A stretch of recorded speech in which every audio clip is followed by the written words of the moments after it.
Good afternoon. For those who have just joined the call, thank you for connecting early. We'll begin the program shortly. Gentle reminder to please keep yourselves muted so as not to distract other participants. Thank you.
Good afternoon. Gentle reminder that our program will be starting in 5 minutes. For those who have just arrived, a reminder to keep yourselves muted so as not to distract other participants. Thank you.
Good afternoon, everybody. I hope you're all healthy and doing well. Thank you for taking the time to be here today with us. My name is Charlene Yap from the UP Beta Epsilon Fraternity, and I will be your host for today's session 2 of the Distinguished Alumni webinar series. Just a reminder for the attendees of the webinar, we'd like you to 1. Mute your microphone, 2. Be respectful to the host and other participants, 3. Turn off your camera, 4. Be an active listener, 5. Answer the feedback form sent to your emails to be able to receive your certificate of participation and raffle prizes. 6. Note that only registered participants present in the entire duration of the Zoom meeting are eligible for the raffle prizes. Review of the attendance duration per raffle winner will be done after Zoom call, and only those proven to be entirely present will be able to receive their prize. And lastly, 7. Enjoy the webinar. Okay, so before we begin, we'd first like to take some time to acknowledge the organizations who have helped make this event possible. The Distinguished Alumni Webinar Series 2021 is hosted in partnership with UP Mining, Metallurgical, and Materials Engineering Association, or the UP 49ers, and in cooperation with UP Chemical Engineering Society Incorporated, or UPChem, and UP Manila Peer Empowering Peer Society, or UPMPEPS. Thank you all so much for the support and love. The UP Beta Epsilon Fraternity is a non-stock, non-profit, and officially recognized fraternity of the College of Engineering at the University of the Philippines, Diliman. Producing high-quality leaders from architecture and engineering are important to us, but so is developing gentlemen of character and brilliance that extends beyond engineering. Several of our famous projects include Maskipaps, the official after-party of the UP Lantern Parade, Block Booster, a freshman-focused trivia game show, and MSK, an annual performance art show presented during Engineering Week. Aside from our yearly projects, we also have concrete and service projects aimed at helping the UP community in particular and the country in general. Now that we've cleared that up, let's get started. So for those who missed out on the first session, let's have a quick review of what the Distinguished Alumni Webinar Series, or DAOS, is all about. DAOS, formerly known as the Distinguished Alumni Lecture Series, or DALS, is an annual event hosted by the UP Beta Epsilon Fraternity to commemorate the fraternity's anniversary. It began as a series of seminars at the UP College of Engineering, featuring prominent fraternity alumni discussing various occupations and industries. And now, given the current situation of the pandemic, it is now being hosted online through a series of webinars. For its 92nd anniversary, the fraternity is hosting its second Distinguished Alumni Webinar Series that is open to all, primarily for university students, and can be streamed from the comfort of everyone's homes. The webinars will be recorded and streamed live on the UP Beta Epsilon Facebook page and YouTube channel. Additionally, they are hosted via a private Zoom link that is emailed to registered attendees. Each webinar will feature a question and answer session with each speaker to accommodate attendees on the Zoom call. At each webinar, participants will also have the opportunity to win raffle prizes. You may submit your questions for each of the question and answer portions during and after each lecture using the link provided in the email issued to all of you. Additionally, you may click on the same link that was given during our Zoom session. Without further ado, let us introduce our first speaker for today's session. For our first speaker, he obtained his BS Electrical Engineering degree from the University of the Philippines, Diliman, where he graduated as top 5 in the graduating batch, and his Master of Engineering in Computer and Systems Engineering from the Rensselaer Polytechnic Institute in New York, USA. He is a former president of Rome LIS Design Philippines, a Japanese-owned technology company involved in the design and development of integrated circuits. He headed design and development for Asia Integrated Microelectronics Incorporated, a global electronic manufacturing solutions provider with manufacturing and engineering operations in the Philippines, China, Bulgaria, Czech Republic, Mexico, and the USA. He is currently a professorial lecturer in electrical and electronics engineering at the University of the Philippines and consultant in electronics product development. Let us all welcome Engineer Rafael Nestor Mantaring, BE 75.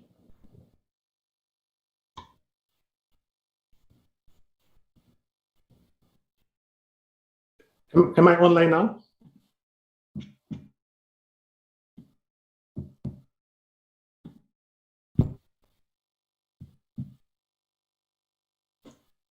Okay, can you hear me right, Charlene? Yes, po.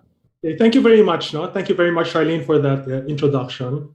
Um, it's an honor for me to be.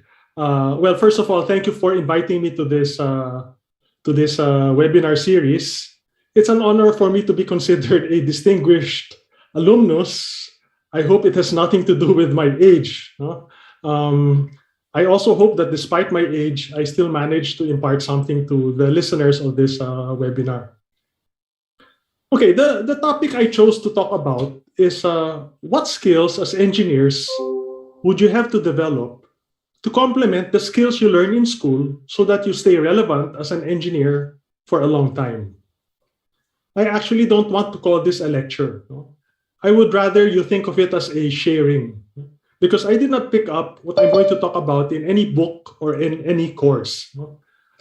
I'm going to say what I'm going to say from the experiences and observations I've had in my professional career. A lot of the things I'm going to say are probably already known to you guys. Sasabihin ninyo, no, narinig ko na yan, no? That's nothing new. Well, what I hope to do is I hope to provide a new context to these things that I'm going to mention. Okay, I'd like to start by saying that the essential skills of engineers have been shifting through the years. What made engineers successful in my time are not necessarily what will make you successful. And the set of traits that give you initial success may not sustain you throughout your career. No? Normally, your career will plateau.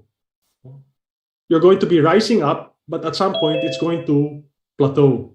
Okay? Now, the skills that I'm going to describe are skills that hopefully will prevent you from plateauing earlier than you want. The critical skills needed by engineers are highly influenced by megatrends. I'm sure you've heard the word megatrends. These are changes we are experiencing at a very fast pace, not only in technology, but also in society and in our environment. And it's important that we as engineers learn to adapt to these megatrends. The major trend that is dictating the most critical skill we need is the rate of growth of knowledge. In an article published in 2013, it took 100 years for the knowledge in the year 1800 to double. By the end of World War II, knowledge was doubling every 25 years. Now, at the time this article was written, it was down to 13 months. And sometime in the 2020s, which is now, no, nasa 2021 na tayo, and this is attributed to IBM, knowledge will be doubling every 12 hours. Now, this has not been validated, no? But I suspect it to be fairly accurate. And the reason why I suspect it to be fairly accurate is nowadays, knowledge is not only being generated by people, but it is also being generated by machines. If knowledge is growing so fast, how long before what you know becomes obsolete? Let me introduce you to the concept of the half-life of knowledge. This is the time it takes half of what you know to become obsolete. Now, this depends, of course, on the type of knowledge. Some knowledge will last longer than other types of knowledge. So the figures I'm going to present are reference to engineers and scientists. In the late 20s, half of what engineers learned in school remained relevant for 35 years. Haba, no?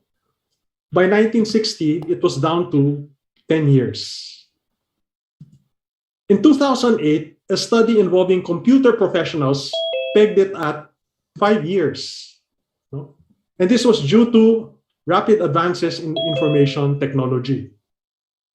Now today, some experts claim it to only be 2 years. Imagine, half of what you know now being obsolete, or half of what you learn now being obsolete in 2 years.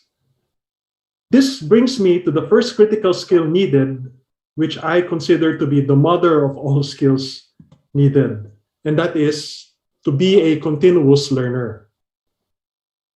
You might be tired of hearing this, but I can't help but underscore it. You must keep yourself up to date on the latest developments that may affect your field of expertise. In my case, this allowed me to survive as a technical person for a good part of my career, even as I experienced many pivots in what I specialized in. For example, as an undergraduate, I said I would go where the opportunities would take me. So I took a mix of electives. After graduate school, I became sort of an expert in a particular field that time called microprocessor systems. And I thrived in that field for a while. No? But at some point, when there was a lot of competition already in that field, I shifted to microelectronics. In fact, this is what led me to my first full-time corporate job. Eventually, I ended up working for an electronics manufacturing solutions provider where we helped our customers develop products. No? And I was exposed to many different new technologies and also to many different new processes. I had to study a lot, mostly on my own, whenever I got into something new. I would often ask myself, how much of what I learned in school really helped? Unfortunately, too often, the answer was not much.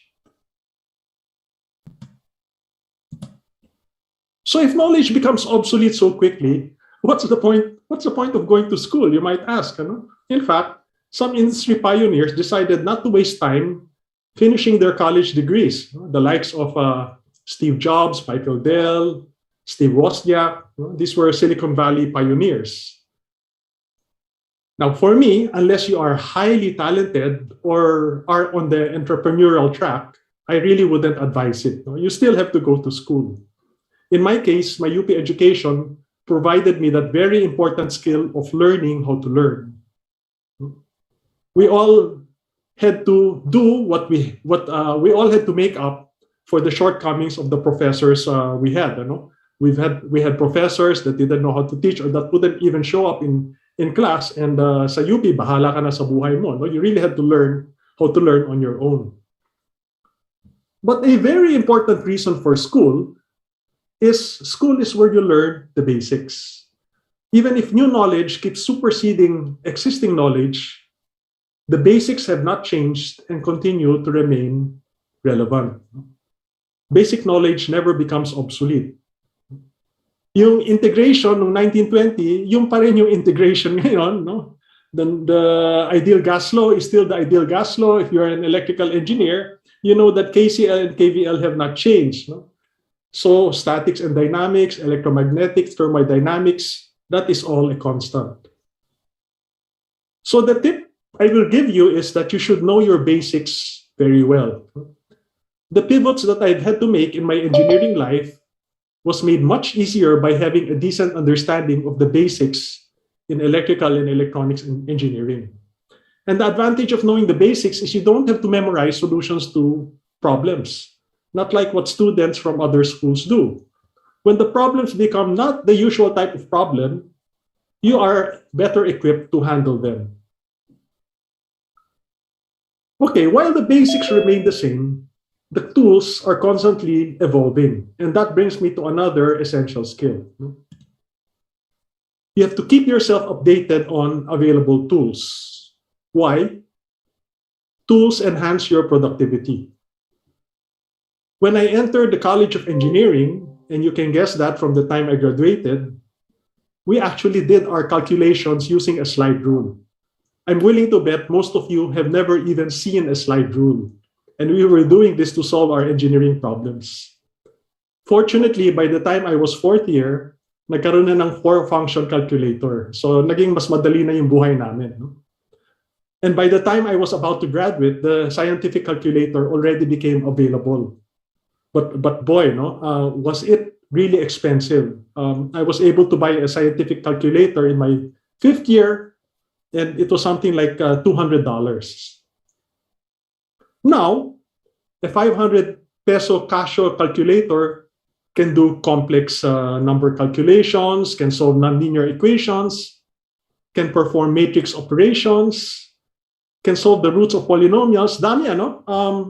As a matter of fact, when I was a student, well, I recall when I was a student, a lot of times I wouldn't get as high as I wanted to in an exam because of careless mistakes. Magkakamali ako, for example, when solving simultaneous equations. Now, that is no longer an excuse you can give because your simultaneous equations can be easily solved by your calculators. No? So you have to keep yourself updated on available tools. But I'm not talking only about what a calculator can do. No? On your computer, you can perform circuit simulations, you can perform finite element analysis, computational fluid dynamics. Often you don't even have to buy software because there are open source software that you can purchase. And when you need more power, you have available resources. You have Amazon Web Services or Azure, Microsoft Azure for computationally heavy tasks. So all of these tools are within your reach. Now, keeping yourself updated on tools gives you a chance to show your worth when you have a boss, lalo na pag medyo matanda na yung boss nyo, not as quite up-to-date as you. You gain points by bringing into your workplace new and more efficient ways of doing things. Okay, let me move on to another mega trend which has an influence on the skills needed to remain relevant as an engineer. And this is the disruption being caused by data analytics and artificial intelligence. Data analytics and AI is disrupting the world. The science behind data analytics and AI have been around for a really long time. When I was in graduate school in the 1980s, I took up a course in artificial intelligence, so the concept is not new. And the principles behind data analytics are also not new. Modeling is not new. Predictive analysis is not new. What changed is the computational speed and power now available from today's machines, as well as the large amounts of data that have been accumulated in all sorts of processes. Now, before machines process things sequentially, now machines process things in parallel. And the new machine architectures more closely approximate also the way our brain works. So this is what has fueled data analytics and artificial intelligence this past few years. To put things in perspective, according to the World Economic Forum, the AI contribution to the global economy by 2030 will be about $15.7 trillion. In 2017, 61% of businesses adopted AI as a tool in one form or another. And by 2022, which is next year, this WEF article came out actually a couple of years ago. By 2022, 85% of companies are likely to expand the adoption of data analytics, IoT, and online markets. There is going to be increased automation. In 2018, the estimate was 29% of work that is traditionally done by humans is already being done by machine. In 2022, the prediction is 42%, and in 2025, the prediction is going to be 52%. The World Economic Forum predicts that 75 million jobs will be lost worldwide by 2022 due to automation. Now, the good news is they also predict there will be 133 million new jobs that will be created. Now, no one knows exactly what type of jobs these are going to be, but it would most likely be jobs that feed on the current trends, no? That is in analytics, AI, IoT, connectivity, Industry 4.0, the like. Now, engineers are not going to be spared. Engineers in operations will be less needed in things like fault detection and root cause analysis, sorry. Engineers will not be as needed in preventive maintenance. Machines will perform condition monitoring and flag impending downtime. Engineers in management will be freed from tasks like data validation and audits.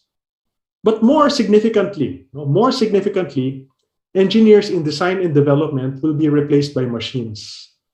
I once attended a talk by an innovation guru who predicted that eventually, any problem that is properly defined, a machine will be able to solve.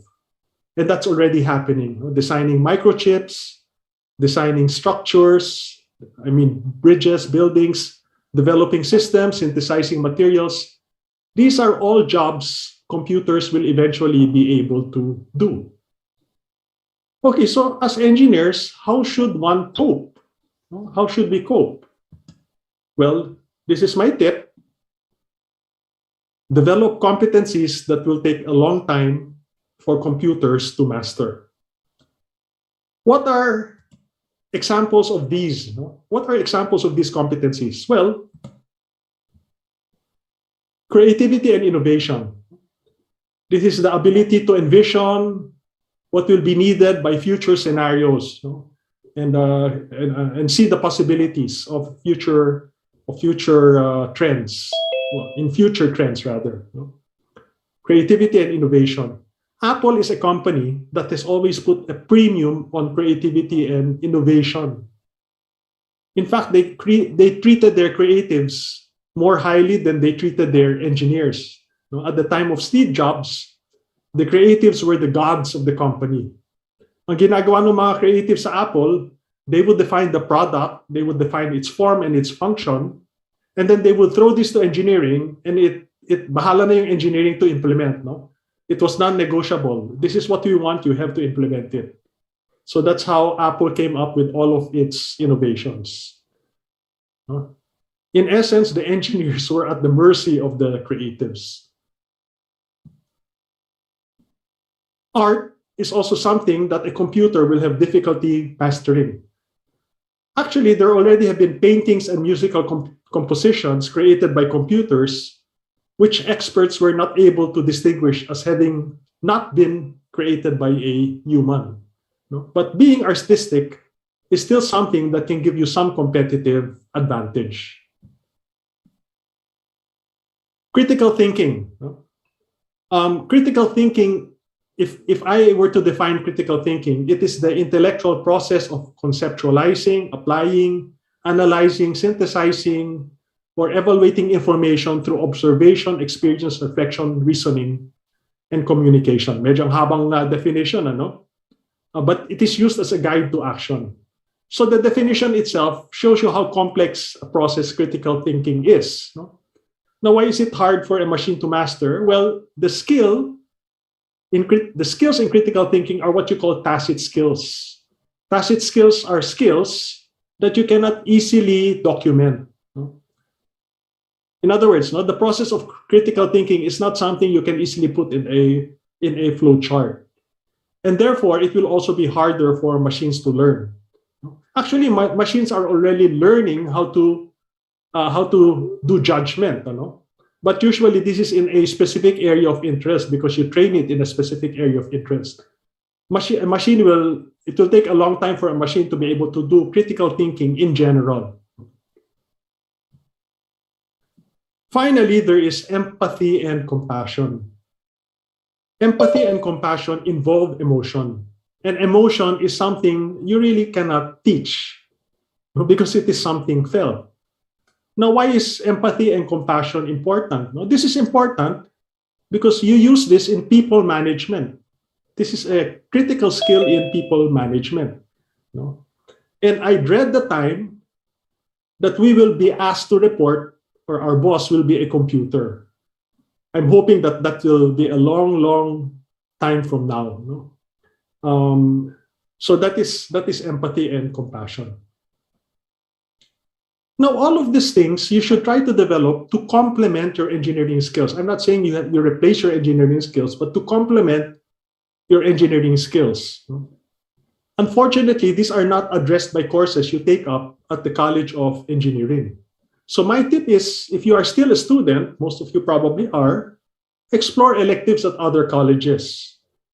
Enroll in a philosophy course or an art course, for example, or take up a hobby that will round you out in these areas. Example, learn to play a musical instrument. So those are some of the things that you can do. Okay, let me segue into the next set of essential skills by briefly describing the eras of innovation. Before the 1900s, personality was not critical to becoming an innovator. The stereotype of the inventor was this eccentric genius with less than ideal social skills. What drove success was passion and genius. If you take a look at the pictures in my slide, these are of Thomas Edison and of Alexander Graham Bell. They were lone inventors. They essentially worked by themselves. Okay, and these lone inventors were the enablers of larger companies that surfaced in the 1900s. Like Thomas Edison was the enabler of General Electric, and Alexander Graham Bell was the enabler of AT&T. Now, from 1900 to 1975, large companies realized that for them to sustain their positions, they would have to continuously create new things. So what did they do? They created R&D labs within their organizations. And innovations came from these labs. So I'm talking about the labs of Bell Laboratories, of Fairchild Semiconductor, of DuPont, of Kodak, of IBM. Engineers no longer needed to have the same level of genius as the lone inventors, but they still had to have the passion. Now, one of the things that they had to learn to do was to collaborate. So I show here a picture of three engineers. These are Shockley, Bardeen, and Brattain. They were the engineers that teamed up and came up with the semiconductor transistor in Bell Labs. Let me move on. Around 1975 was the start of the venture era. This was when young and very aggressive innovators, engineers mostly, decided they could succeed without the backing of large corporations. So kumalas sila, they left the likes of Bell Labs, of IBM, of DuPont. Some probably didn't even start from these companies. They just went on their own immediately. Okay, so this was the era of the venture-backed startup. Okay, luckily, a new breed of investors also emerged in this era, and these were the venture capitalists. So the two went hand in hand, and from these startups came the likes of Apple, Microsoft, Google, Amazon, now among the largest corporations in the world. I mean, if you think of Apple, for example, its current market capitalization is in excess of $2 trillion. And only 7 countries in the world have a GDP that is greater than that. So this era was fueled by rapid advances in microelectronics. It opened up a lot of possibilities in terms of new products, businesses, and business models. So what made engineers successful in this era? In addition to the technical skills, engineers also had good marketing and communication skills, because they had to be able to sell either themselves or their ideas. Now, since about 10 years ago, the big innovations started coming out of large corporations again. So nag-ulit yung corporate lab. So you have big innovations coming out of Google, Apple, Amazon. Now, why? They had a big edge. They had enormous resources, dami nilang pera. They had market experience, they had the infrastructure, and they had the networks. And this made things more difficult for startups. Oftentimes, something a startup had been working on, makikita ng Google, for example, uy, maganda to, and they'd pour in a lot of money, and all of a sudden, wala na negosyo or wala na prospect yung startup. That's why the dream of many startups today is just to be acquired by one of the big ones. Okay, why did I introduce this slide? What is clear from the last 50 years is that to succeed as an engineer, it is important to develop your interpersonal skills. Now, what are these interaction skills that you need to work on? First is communication. What you know can only be exploited if you are able to communicate it. I have worked with many, many talented engineers in my career. Sad to say, the ones that rose are the ones that knew how to communicate. And communication is all the more very important now because of globalization. So sometimes, or oftentimes, you're going to have to communicate with people that don't speak the same language that you do. Okay, another thing you have to learn is collaboration and teamwork. Major breakthroughs are now seldom attributable to individuals. They are almost always attributable to large teams working. Large teams are often mobilized to tackle challenging problems. So you must have to learn to work in a team. Finally, leadership. Ultimately, if you want to progress in your career, you would have to lead. And this is true not only for people that go into the management track, this is true even for people that choose to stay in the technical track. Eventually, technical people will still have to lead. They would have to lead design teams, they would have to lead design reviews, things like that. While we're on the topic of interaction skills, the way people interact is also rapidly changing. Pandemic is one of the drivers of this trend. Who would have guessed that Zoom would be used as pervasively as it is being used right now? I'm sure a lot of you have been building up relationships with people through Zoom that you have never physically met before. I myself, I am in the board of a company right now, and I have never met any of my co-board members. And this is a new paradigm.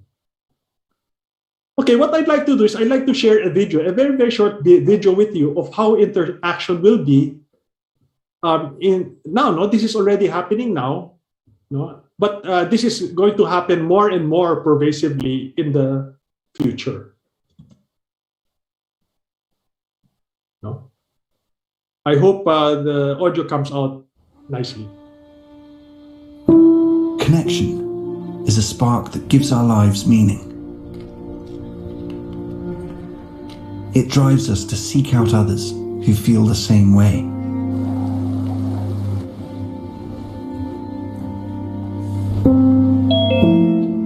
Okay, why don't you input the data and we'll take a look together. Hey Mario, what you got for me? To find those who share our views, yet offer different perspectives. Look over here. Challenge us with new ways of seeing. That I think we should. Deepen our understanding. And enrich our lives. 最后一笔的时候，往前。 Great things happen when we commit to something bigger than ourselves. Let's take a closer look at it. Place this here. Let's see how we go from there, okay? This sense of collaboration and the feelings of connection it brings excites us. Hey, just in time. I'm gonna move it slightly, okay? It's yours, take it. We have two planes right now on the same trajectory. As we put people first, technology fades into the background and feels like anything but. Aisha, what do you think? I think if we had 330, maintaining 2800, we'll be clear for approach. Excellent. This changes the way we see the world, and in turn, changes the world we see. These numbers are looking great, actually. There's promise in the possibilities, and what we see and create next will stretch the imagination. Good morning, Sarah. Morning. Slowly coming towards the thumb. A world without boundaries. Good job. A lot better than yesterday. Yeah. Excellent. Slowly bring A world where technology enhances, not limits, humanity.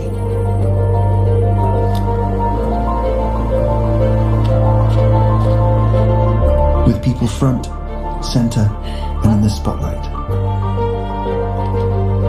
The future is here, And here can be anywhere.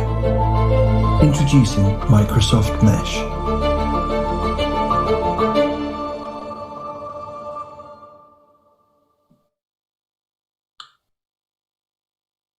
What did you think about that? No? That is the way people will be interacting in the very near future. In fact, that product is already available now. No? So if you think Zoom is something that is disrupting, think about this Microsoft Mesh that is up and coming.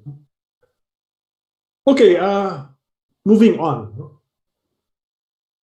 Breakthrough solutions are becoming more and more interdisciplinary. No, there are vast opportunities that are occurring at the intersection of two or more disciplines. And this is happening not only across different engineering fields, but across what are seemingly non-related disciplines. No? Early example, hardware and software. No? But other examples, electronics and medicine. No? And then you have breakthroughs that are a combination of medicine, mechanical engineering, and materials engineering, or agriculture and mechatronics. You have to acquire multidisciplinary knowledge.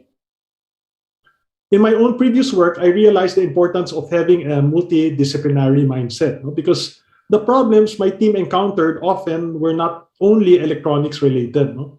In developing products, we dealt with process issues, material issues, or even mechanical issues.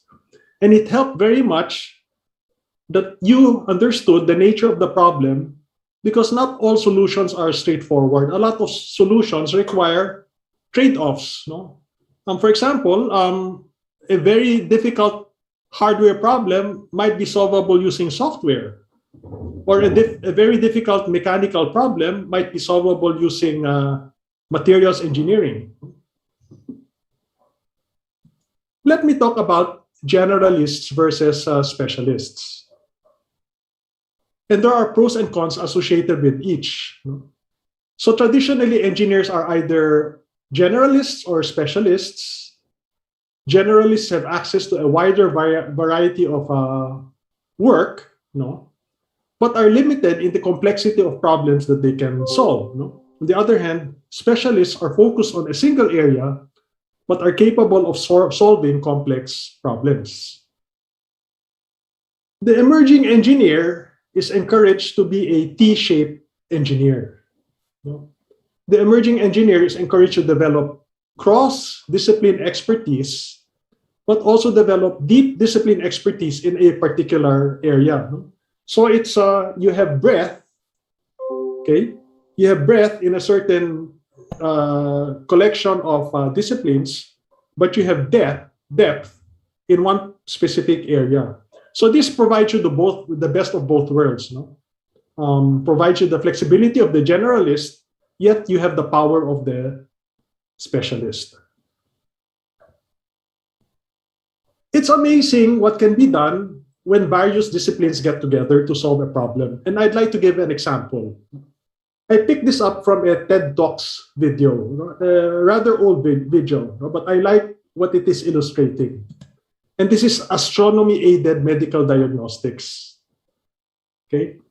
This started when an astronomer discovered that using software developed for visualizing medical images, he was able to better understand data coming out of a supernova remnant.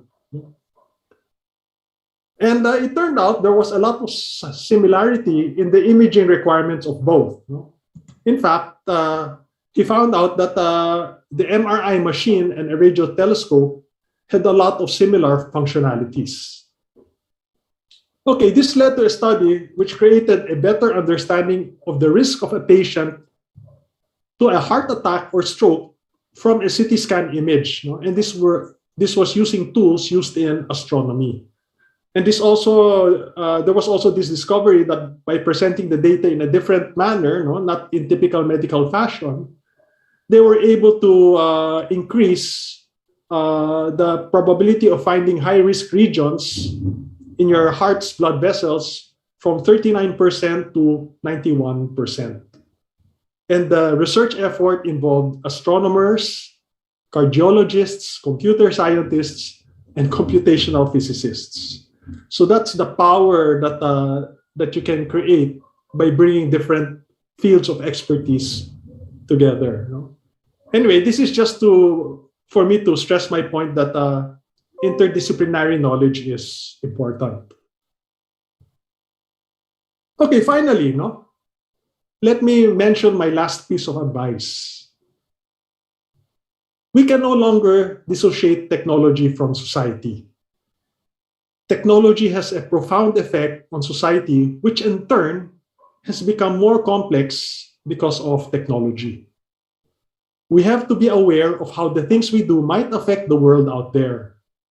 And in order to do so, we have to be continuously aware of what is happening around us.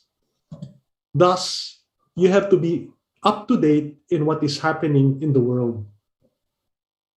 Innovations can have social, political, cultural, or economic repercussions.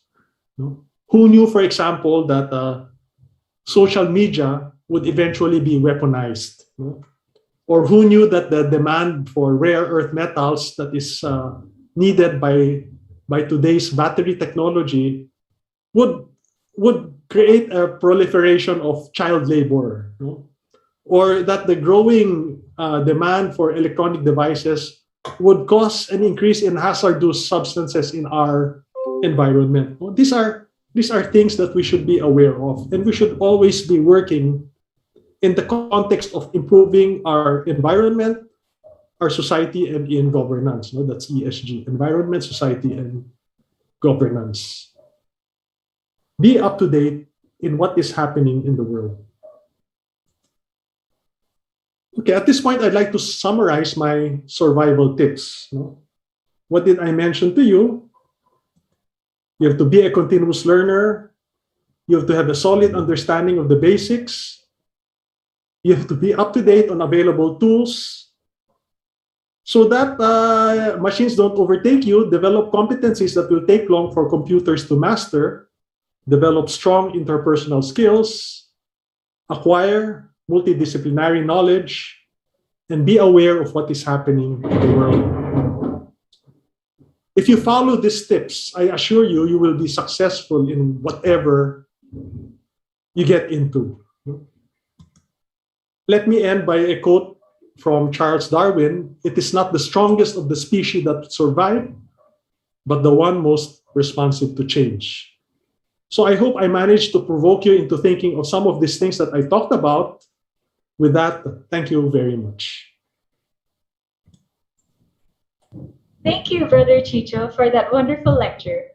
It was definitely a lecture full of advice for our aspiring engineers. And I agree, knowing the basics, updating yourself on the available tools and global happenings, and learning how to interact well is absolutely necessary for improving your efficiency and honing your craft. It is also really interesting to learn about the possible future of science and engineering, what it entails, and how we can mold it. We'll now go to the question and answer portion, where we'll address any questions attendees may have for Mr. Chicho. Attendees may use this opportunity to submit any questions on the link provided in the Zoom chat. We will only have 10 minutes for the Q&A.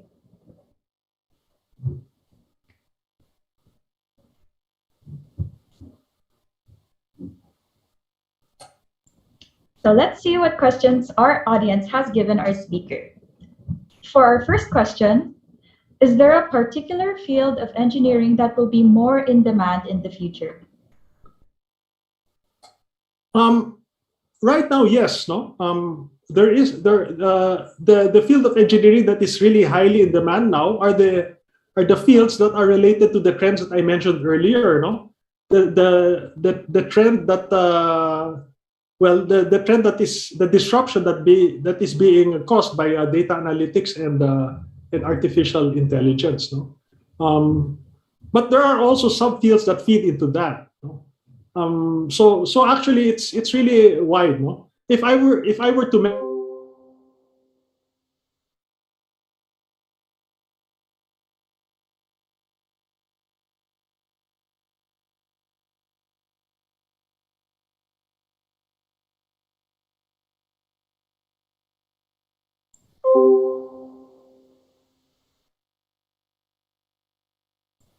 Bro Chicho.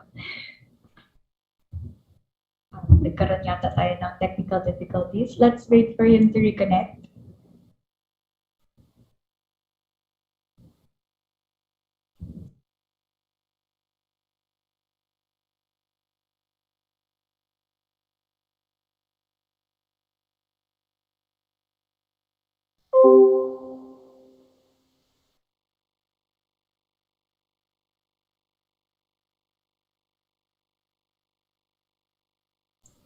Okay, so while waiting for Prachicha to reconnect, please feel free to send in questions using the link provided in the chat below. And when he reconnects, we can proceed with our question and answer portion again.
While waiting for Chicha to reconnect, we can take a short bathroom break first. We'll proceed in a bit when he reconnects. Thank you.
Char?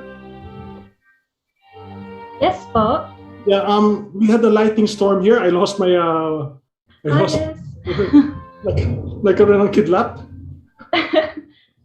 Yes, here also. Really sorry Welcome about that. back. Yes.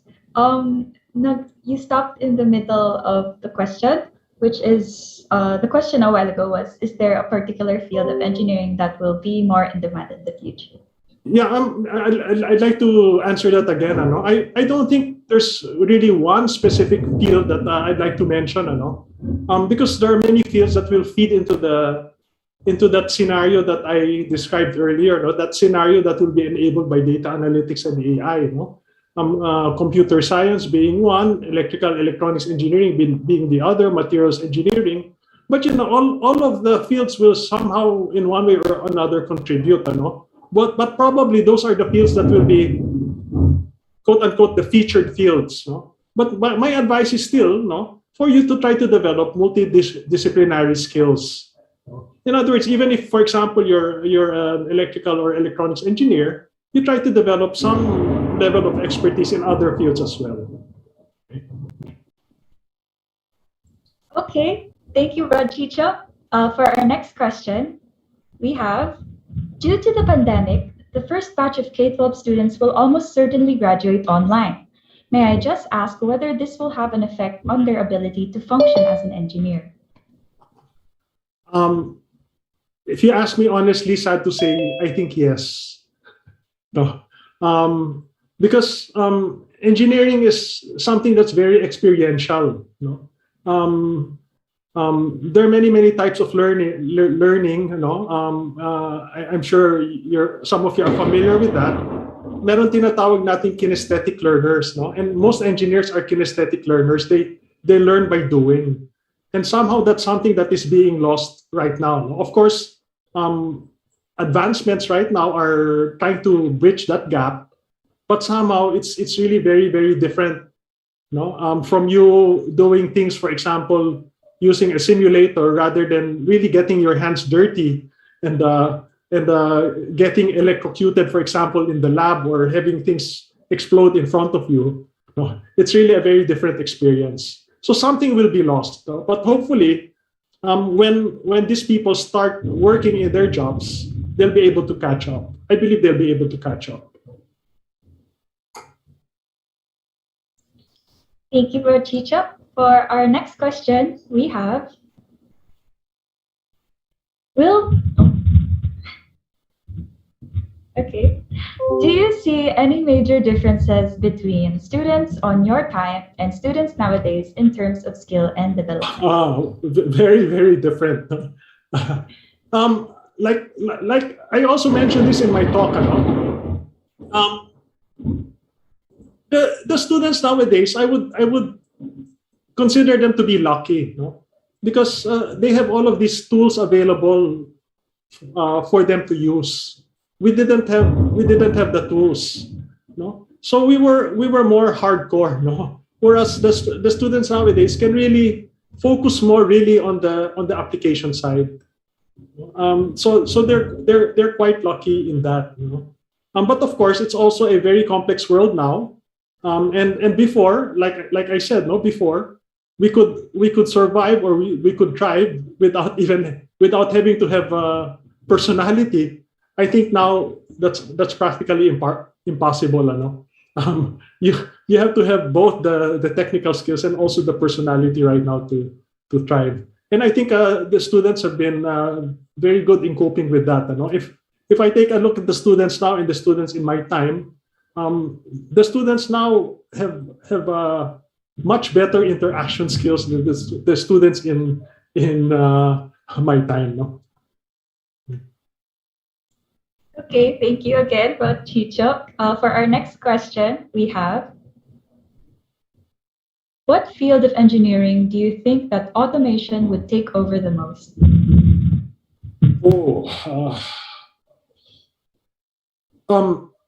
Manufacturing engineering, it's already taking over significantly. A lot of processes are already being automated. manufacturing engineering, but you know, a lot of things are being automated. No? Even even call centers are currently being automated. No, I've this story of a call center here in the Philippines. Actually, I heard this in one of the talks that I attended. I don't exactly remember the percentages, but they've already been able to replace, I don't know, a big percentage of their staff with bots. That's a form of automation with bots, no? And the sad part is the rest of the staff that were not replaced by bots, they transferred overseas, no? Because they were high value jobs. No? So even things like that. No? So I think all the fields will eventually be hit. No? If you're talking about automation of design, I already mentioned that. Sooner than later, bridges, buildings, structures, these are going to be designed automatically.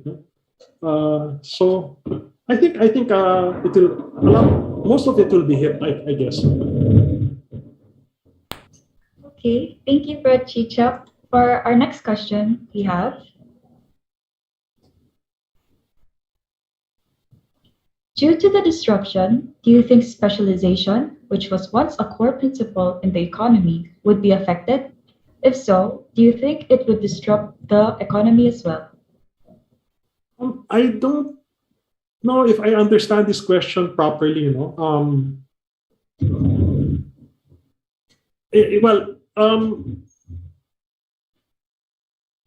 the specialization, a core principle of the economy. I don't know whether specialization was I guess if you think about it, maybe in the context of the Industrial Revolution, where things were compartmentalized, and that's what made efficiency greater. Then yeah, I guess there is an effect, you know, because right now, more and more things are being customized. But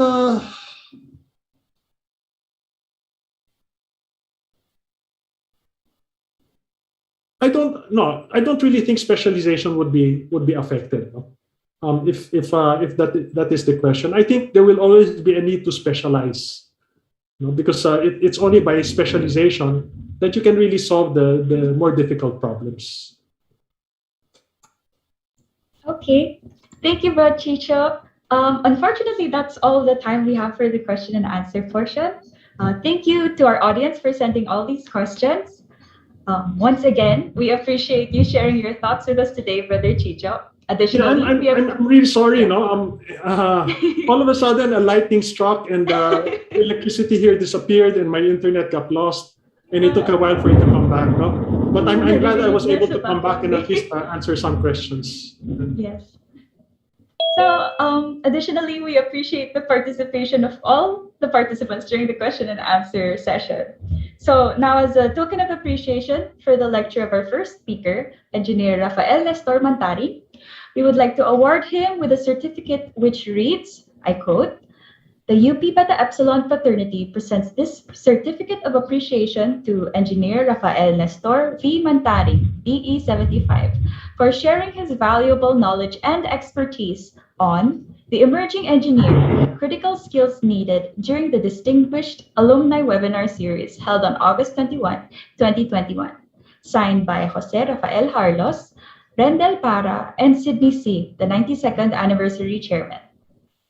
So we want to do a little photo shoot with you, Brad Chicho, for the website. So if possible, let's all turn on our cameras for a bit and let's take a quick screenshot.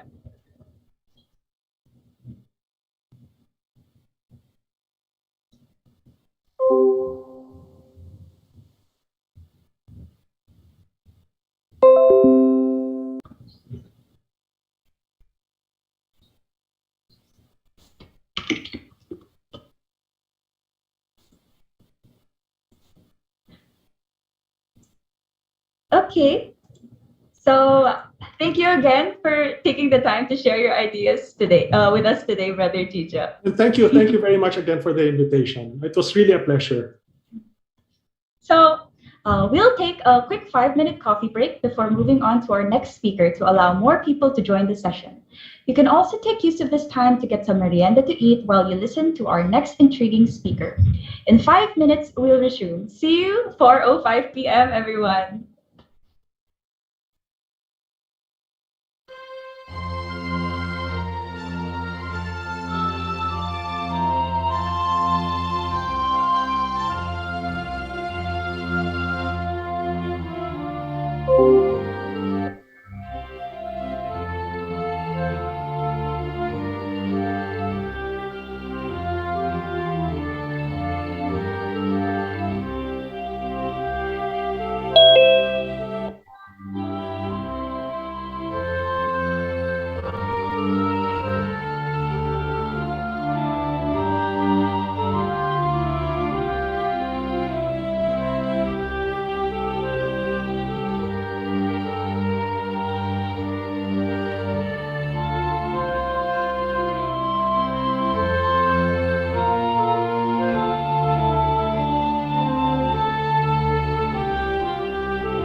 Once more, the Distinguished Alumni Webinar Series 2021 is hosted in partnership with UP Mining, Metallurgical, and Materials Engineering Association, or the UP 49ers, and in cooperation with the UP Chemical Engineering Society Incorporated, or UPChem, and UP Manila Peer Empowering Peer Society, or UPM-PEPS. Welcome back, everyone, and good afternoon to all of our new attendees. I hope the coffee break has refreshed your senses because we have a lot more in store for you today. For our next speaker, he is a highly specialized data technology practitioner. He leverages a diverse set of experiences in software development, industrial automation, and production of AI projects across various sectors, which include financial tech, government research, and aviation. Currently based in Sydney, he runs his own data science practice, Steradium, and serves as the primary analytics consultant for Icarus, a boutique growth marketing firm. Outside his consulting work, he recently launched Paalam, a public benefit project to help Filipinos navigate death and loss. He obtained his BS Electronics and Communications Engineering degree from the University of the Philippines, Diliman, and his Masters of Engineering in Industrial Engineering and Operations Research from the University of California, Berkeley. Let us all welcome Mr. John Aldre Jota, BE 13. Hello.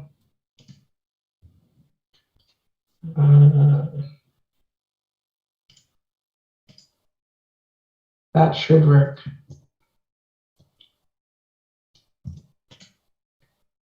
One sec.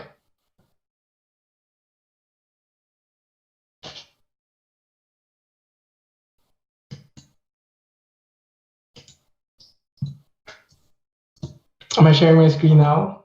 Can everybody hear me? Awesome. Thank you for that introduction, Charlene. And thank you to the UP Beta Epsilon and to the other engineering organizations as well for having me. Definitely a pleasure. And for making this happen amidst this unprecedented times. It seems to me after all these years, DAOs or DAOs now is still inviting highly distinguished and high caliber speakers, which is Brad Chicho in this case. And then perhaps sometimes you have to fill in some speakers. Kidding aside, DAOs or now DAOs and these kinds of talks are very close to my heart. I remember attending these talks like this when I was in freshman year.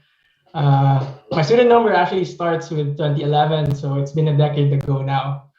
I remember being a highly impressionable student, and I was very bright-eyed and bushy-tailed then, as they say. Oh, sorry about that.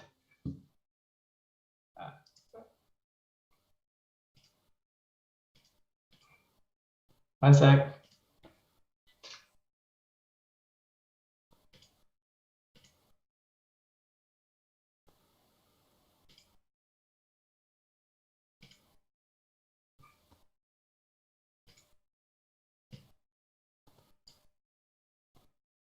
I didn't know my script is being presented.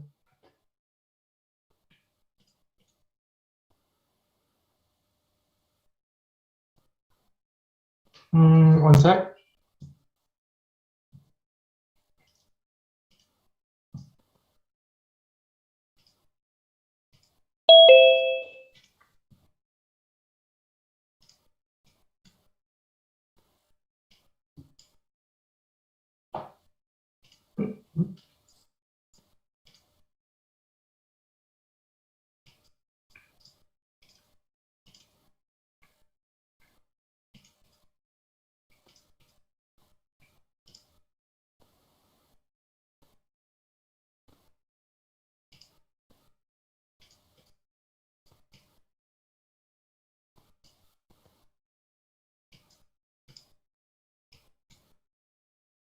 Does this work now? Yep. Just the screen. Okay, fair enough. Yeah, my bad. again, as I mentioned, and perhaps as everyone has read as well, these talks are, to me, are very special. And again, perhaps as many have seen, not just because of how inspiring these talks are for me and how hungry for inspiration I was, but I was very hungry for a lot of things, like pizzas that usually come after. And actually, inadvertently, one of these talks somehow managed to change the course of my life. And to be honest, I don't remember what kind of talk it was and who the speaker was and what the hell he or she was talking about at the time. But I remember that he mentioned this age-old UP maxim that mentioned, scholar ng bayan, scholar para sa bayan. It wasn't the first time I was hearing of it. And I know the statement then has been repeated many times ad nauseum. And it's been used and abused in various orientations and indoctrinations around the university. But then and there, perhaps something in my mind clicked, or a screw went loose, that I decided I'm going to be that. I'm going to be an scholar para sa bayan. I'm going to be the change that I want to see for the Philippines. And I became very nationalistic, and I became very, very idealistic at the time. Then I graduated from UP, as during the introduction as stated. I took graduate studies abroad. I went back home to fulfill my service obligation, went and worked for the public sector for a bit, then moved to corporate. And spoiler alert, I guess, but life happened, and slowly but surely, as time went on, I got more and more frustrated. I felt that we were all, and I was, being bombarded with sensationalism in the media, blatant corruption in the news, extreme polarization amongst everyone, and it felt like no one was really listening to each other. And long story short, I was very, very disillusioned. So a few years ago, I decided to emigrate and pursue greener pastures. I landed here in Sydney, where I am right now, more than 4,000 kilometers away from home. Luckily, with a fulfilling career and with Brad's here, that helped me actually start a life here in another country.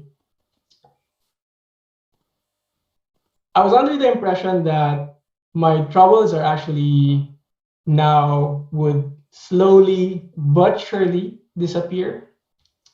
And for a while, I thought that was the case. But nothing could have been further from the truth when one fateful night, I received this message.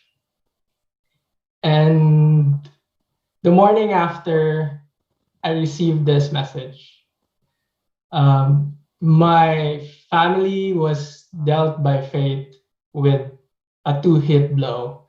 Somehow we were sucker punched in the face and then suddenly kicked in the groin. It was very hard for the family, but to tell you the truth, what hit me the hardest is that I could not console my nanay. It was her father and it was her sister after all. And I was more than 4,000 kilometers away from home. My family story is not unique. It's a tale perhaps as old as time, with OFWs, with the prevalent deaths in the Philippines today. As you might see here, these are the yearly numbers from the last 5 years. But what I think personally is that death numbers in the Philippines has been an overly overlooked statistic. I'm not sure why. Perhaps it's because of this, where our death rate is lower than the global estimate. But I think what's understated here is that we are a very young demographic, unlike the other countries in the world that has an aging population.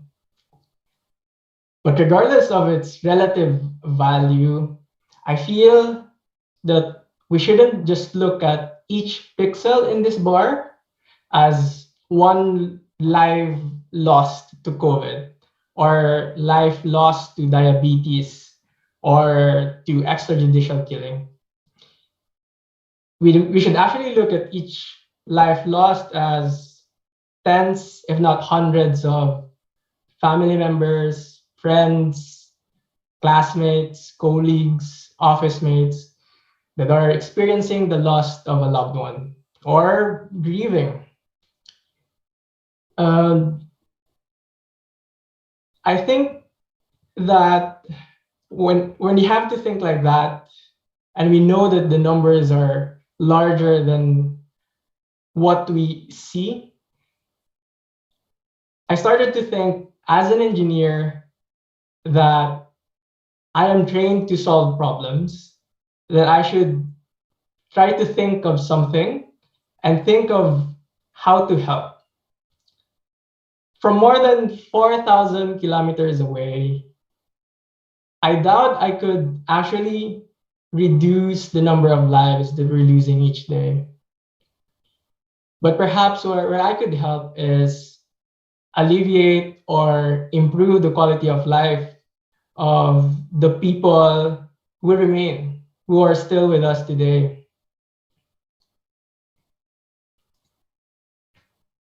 And that's when I started to create this project I called Paalam. My main goal was to provide tools and resources to help Filipinos navigate death and cope with loss. And I am an engineer. I was trained as an electronics and communications engineer, but I'm definitely not someone who has been informed about death. So as for any endeavor, I try to do my research, and I try to learn as much as I can about death and dying. What I learned is we Filipinos have a very weird attitude towards it. It is highly taboo. We don't talk about it, and we don't talk about it with our peers, and we don't talk about it with our children. The topic of death for us is highly stigmatized, and across my research, I never found the reason why. Perhaps it's due to our dominant Catholic religious beliefs and our fear of the afterlife, or some mystical belief that we think that if we talk about these sensitive issues, that it would lead to or even invoke the outcome of such thing. Or perhaps our world famous fatalistic perception, or as we all commonly know it as bahala na, right? Like life is just bahala na. So honestly, I don't know. I added here papers with page numbers. If you wanted to go to the same rabbit hole as I did, feel free to check those papers out. And one thing that struck me was there weren't any local studies about this. I'm not sure why. I actually contacted professors from sociology, history, psychology from the big three schools, so UP, LaSalle, Ateneo, and I got nothing. I didn't hear back. Perhaps I didn't reach out to the correct or the professors who were studying these, or perhaps there were no studies around this. or perhaps I wasn't looking at the correct places. But what's weird is our culture and our history has been shaped by deaths of significant personalities in the past. We have the execution of Dr. Jose Rizal for his associations in the revolution. We study his writings in school. We walk and stroll along the park where he was executed. And we commemorate his death anniversary in that day or holiday between Christmas and New Year. And of course, perhaps as we all know, we commemorate today the assassination of Benigno Ninoy Aquino Jr., whose death sparked and actually inspired a lot of Filipinos to step up and challenge the dictatorship, the previous dictatorship, which we now call as the People Power Revolution. I've been speaking for her for a while now, and you might be asking, so what does Paalam do, and how does it help Filipinos? The first thing that we built is a knowledge base. To help Filipinos, I started to curate some articles that could actually help them essentially understand mortality and understand the psychology behind coping with loss. We have information on loss and grief, memorials and administration, legal and finance, health and well-being, and religion and about religion and culture.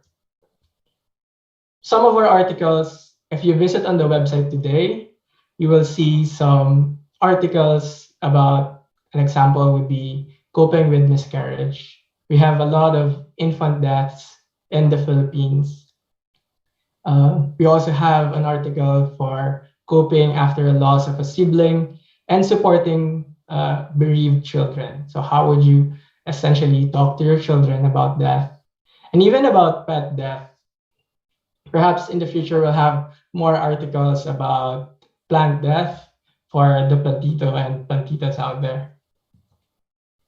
We also have information about how to do your own or arrange your own funeral. And in this kind of time where most of the things we're doing are digital, case in point, this talk, there's value to understanding or being able to create and start your own funeral if the actual scenario happens, an unfortunate scenario happens for you. There's also the important aspects of cleaning up your loved one's digital life. Perhaps you need to memorialize their social media accounts, their Facebook, their LinkedIn, or perhaps you have to cancel their Netflix account or Tinder and OnlyFans subscriptions. Who knows? We also have health and well-being. We have articles in the website about the leading causes of death in the Philippines and understanding the symptoms where support groups are. And we also have information about advanced directives, preparing for your own death if you're already prepared for it, and understanding DNRs and living wills. Lastly, we have information about legal and finance, providing basic information about inheritance, basic estate planning and estate management, and understanding the taxes behind estate and inheritance. We also added information there about religion and culture. We want to find and we want to provide information not just about the dominant Catholic customs and traditions, but even about the customs and traditions of our brothers and sisters in other regions, like indigenous areas and in indigenous tribes. Perhaps one large example here is this famous hanging coffins in Sagada. Now, where's the engineering part? One thing that I did was, as an engineer, I know a little bit about coding and I know how to build resilient software. So I built this space I called Memorials. Memorials is this place where our families could actually create their own secure and private digital space where guests or visitors could share a message, share a story, write a tribute, share a photograph about a memory they shared about their lost loved one. There's also a place where the family could curate events. And these events are a big part of death in the Filipino life. For us, funerals are as big as birth and weddings. We have 9-day novenas, we have the 40th day, we have other necrological rites, and we even have other practices like sakla, which involves like mahjong and betting on fighting spiders at the side of the funeral home. So these things are available in one space where you could easily invite guests and family and friends to share their condolences and messages for your loved one. Excuse me. Essentially, I've been working on Paalam for about a few months now. I do it as kind of a side project from my daily work. And I'm lucky to have some people with me that share my passion for doing this project and helping me bring my aspirations into reality. But I have grander visions for Paalam, and I actually envision Paalam to be bigger than what it is today.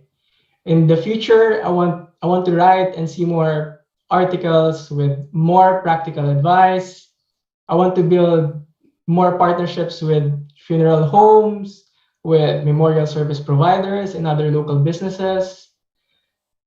And ultimately, I want to help Filipinos get easier and affordable access to grief counseling services and legal services if they need to. This has been kind of like a short story about Paalam and how I was inspired to build Paalam. But if you were to take something about this short and hopefully sweet talk, I hope it's this, which is that it takes time, because as much as coping with loss and moving forward from any traumatic event, sometimes you have to understand that you have to be patient and that it takes time. Sometimes achieving our own goals, or for me, crawling out of my disillusionment, and heck, even graduating from UP College of Engineering, it takes time. And just don't forget that you just have to keep pushing through and to always be patient. That's all for me. Thank you very much.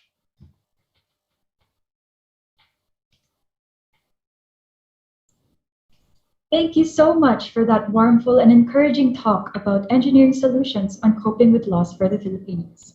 Your invaluable insights and optimism helped and inspired us in understanding the gravity of the inevitabilities of life and dealing with them. Personally, I think it's amazing how one's experience can become a catalyst to make something that ultimately helps everyone through these difficult and sensitive times. Let's now look at the questions that our audience has for Mr. Aldre Jota to answer. Again, for the attendees, you may use this time to submit your questions to the link that was sent to the Zoom chat.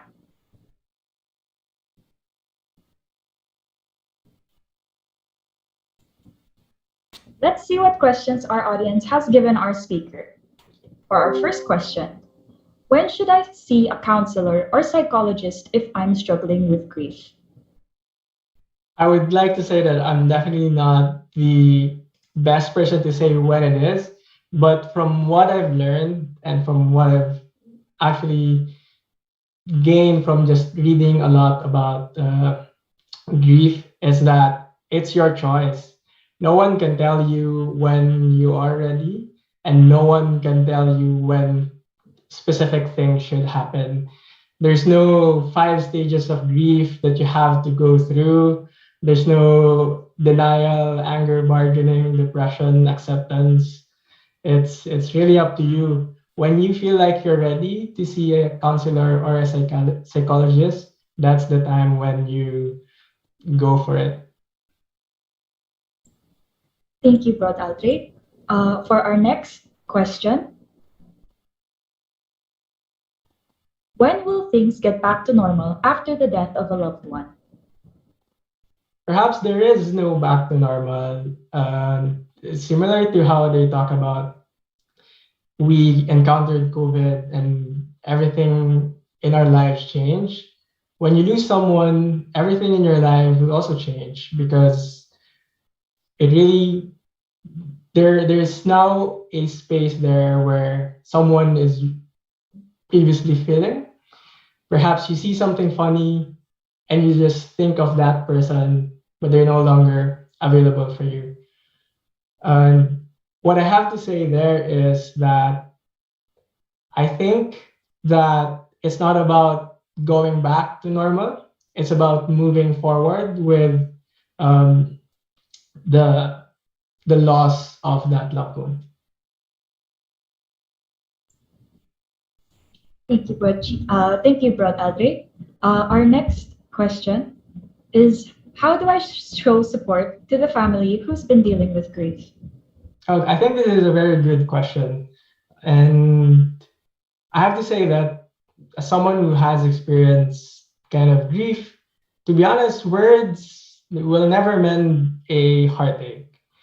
And even though, of course, we want to kind of share our sympathy through messages, it helps.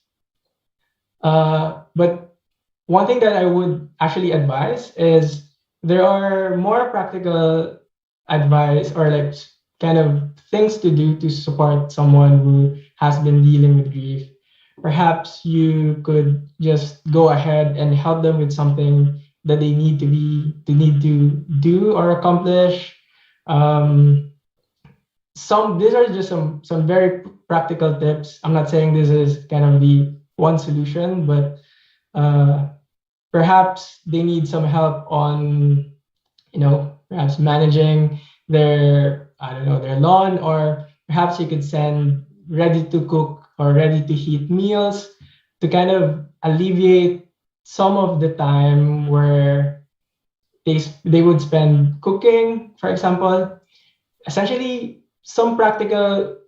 the best practical tip for me or advice is kind of helping them with something that they need to do that perhaps they won't have energy to do. And I think that's the best way to show that you're thinking of them and you're showing support for them. Okay. Personally, I also have a question. Awesome, sure. You said that it was hard looking for research regarding death and such in the Philippines because it was kind of a taboo thing. Knowing that this field is something you've started exploring, is this research something you would like to pursue and share in the future?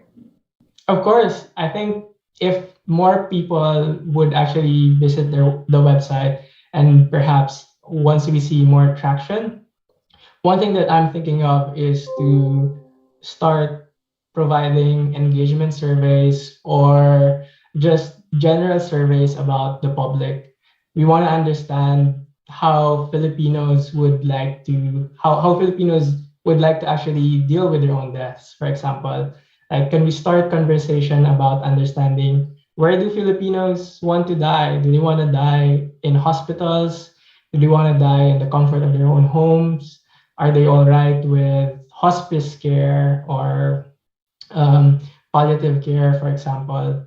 There are a lot of questions around death that I think there were no studies around. And I think if we could kind of use the platform or say the Alum website to actually collect that information and understand how Filipinos just want to engage death. I think definitely I'm down to doing that and sharing the data with everyone.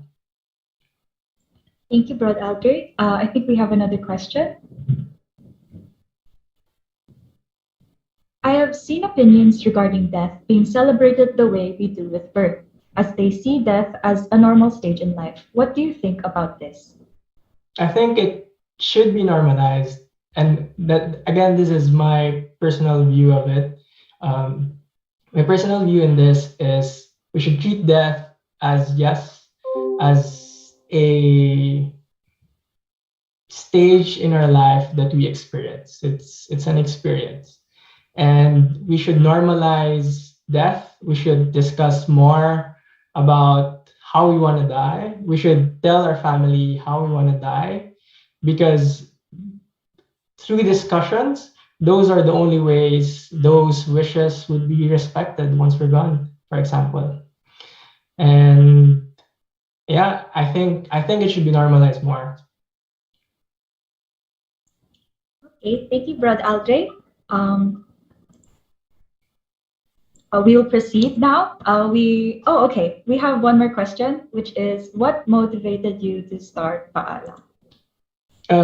Yeah, as I mentioned, as someone who is living, far away from home, it's really hard, and it started to feel helpless that you can't do anything, not just to prevent someone's death, but to actually help your loved ones cope with losing someone.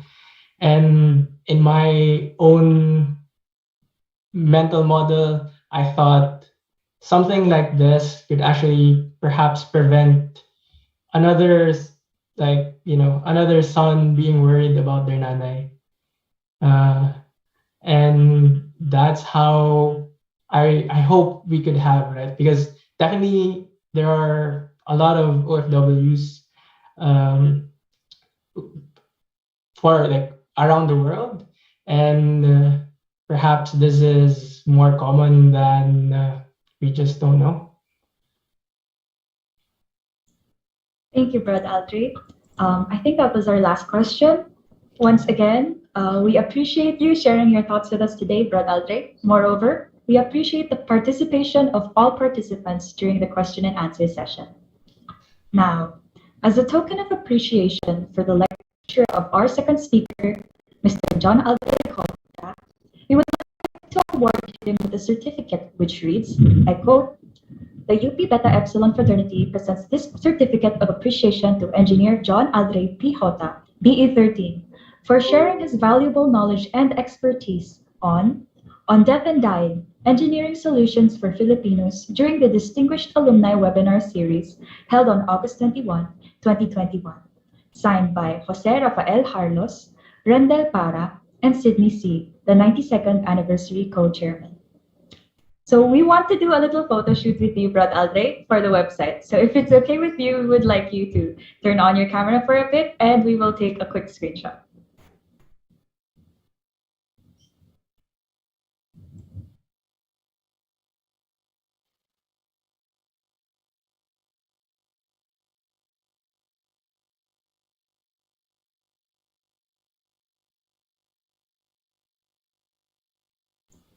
Okay, so thank you for taking the time to share your ideas with us today, Brad Aldre. Thanks again.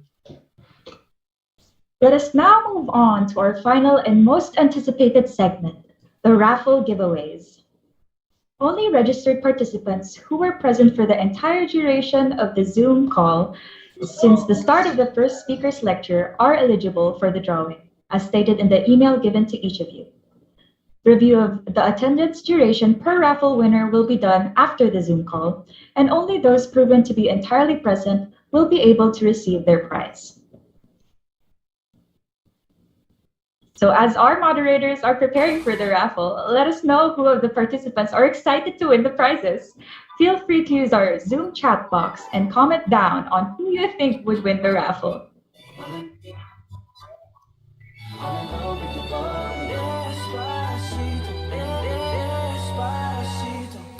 I had a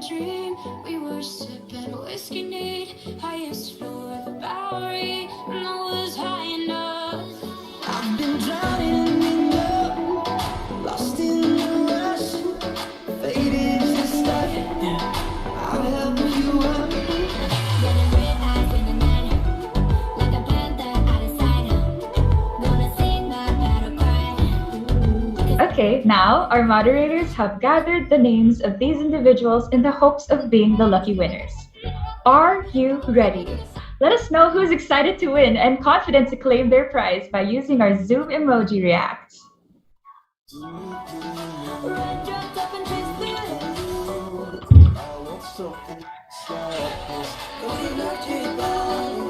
Okay, so let's start. Our first prize, which is 200 pesos cash prize. Let's see our 10 lucky winners.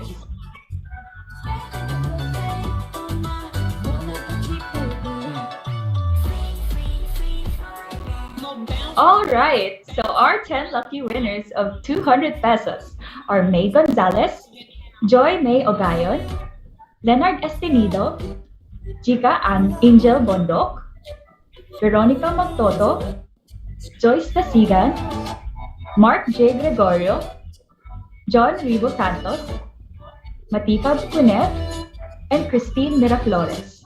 Congratulations! If possible, may we request the winners to switch their cameras on so we can verify that you are not a robot. Thank you. So what are your plans for the 200 pesos that you will receive? Put it down in the chat box below.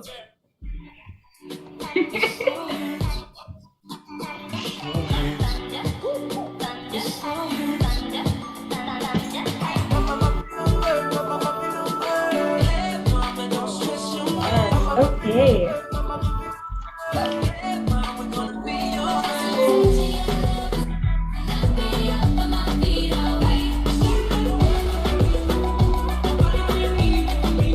Okay.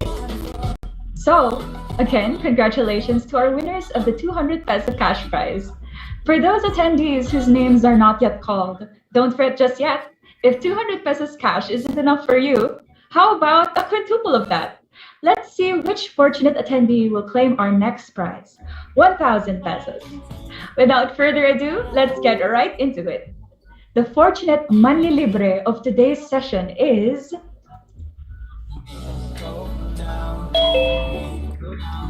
Thea Batugal. Congratulations, Thea! It's definitely your day today. May we request you to be on cam if possible. When he plans for the 1,000 pesos, let us know in the chat box. Yes, okay.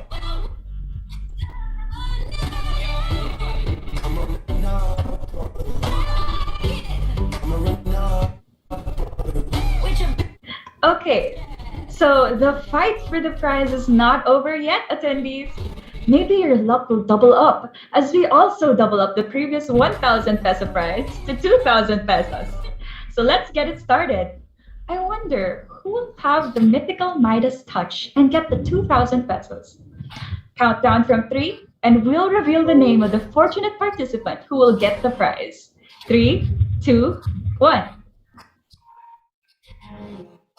And our winner is Enzo Alcantara. Congratulations! Yes, may we request you to turn on your camera?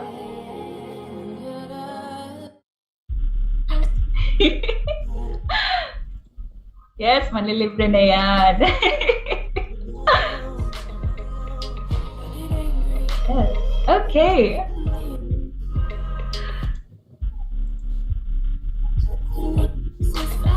Now, the climax of the raffle has just begun. The participant who we will mention after the roll will be the lucky one who gets to win the grand prize of Nescafe Dolce Gusto coffee machine. To those who are present in any session of DAOs and haven't won the raffle yet, this is your chance. Before the last random pick of attendees, let us know who is excited for the grand prize coffee machine by expressing with the Zoom party react.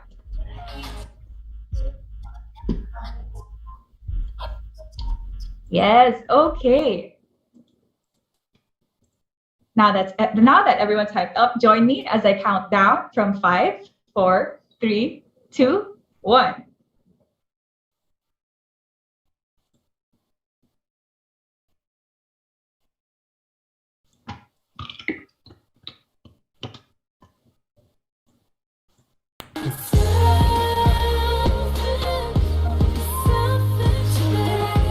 Okay. Again.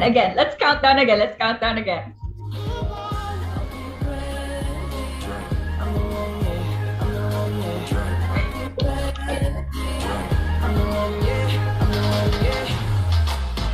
Okay, so our winner is Lons Alcantara. Yes, okay. Can you please turn on your camera? Hello. Congratulations. Hello. Yes. Sorry, that's me again. Ay, it's you again. Okay. Yes.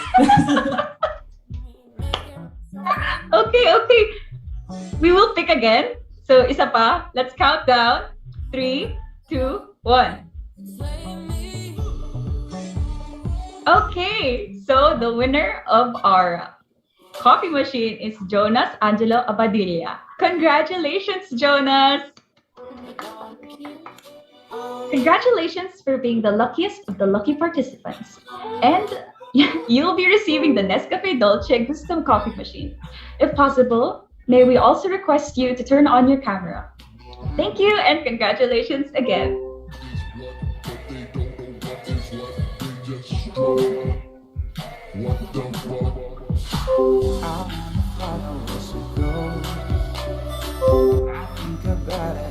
So congratulations to the winners of today's raffle. We will contact you shortly after the webinar to instruct you for the collection of your prize. Additionally, to receive your prize and certificate of attendance, you must answer the feedback form included in the emails provided to you by Sunday, August 22, 2021 at 11:59 p.m. Also, may the participants turn on their... before the participants turn on their camera, can we ask the winners of the raffle to turn on their cameras for a quick photo op?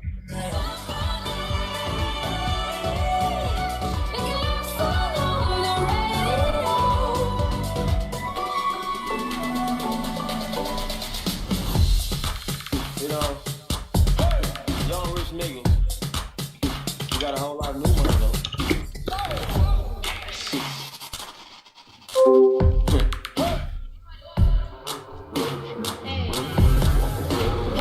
It's looking like it been dipping that. Script looking like it been flipping that. Pull up in that for my car. Whole squad getting that. Please let it go.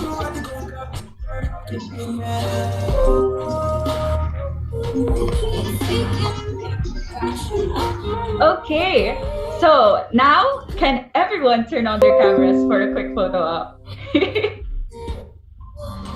All participants. Just be careful, nah. Love ain't simple, nah. Promise me no promises.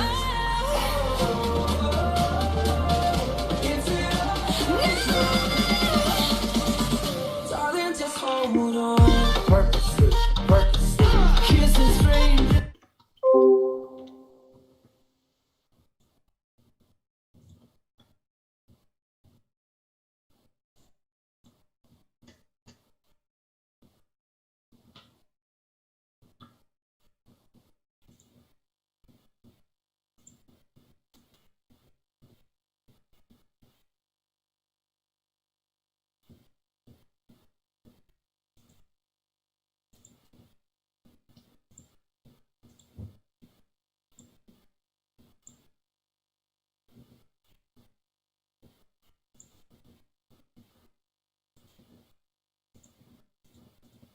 Okay, so thank you, participants.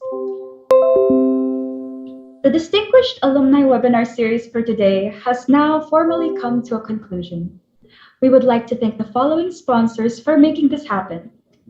Liberito V. Espiritu, BE76A with Tatem Incorporated, Alfonso A. Aliga and Elenita Aliga, BE63, MacArthur de los Reyes and Net de los Reyes, BE63, Jerry R. Tugade, BE75B, Francisco G. Makasheb, BE76A, Alfredo G. de la Cruz, BE92D, Vernon Lawrence, Alfonso R. Aliga III, BE2000, UP Beta Epsilon BE58, UP Beta Epsilon BE74B, and UP Beta Epsilon 84B. This is the last session of the Distinguished Alumni Webinar Series 2021. However, this is not the last of the 92nd anniversary events.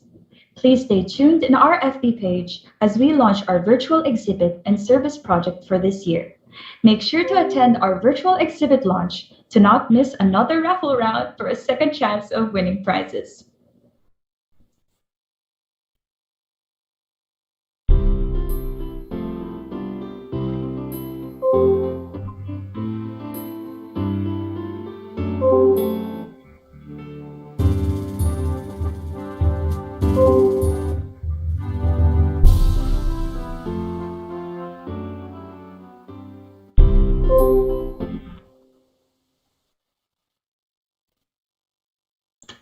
You may access the website of the UP Beta Epsilon Fraternity by clicking on the link displayed on the screen. We've also sent the link to the Zoom chat, so be sure to check it out and learn more about us.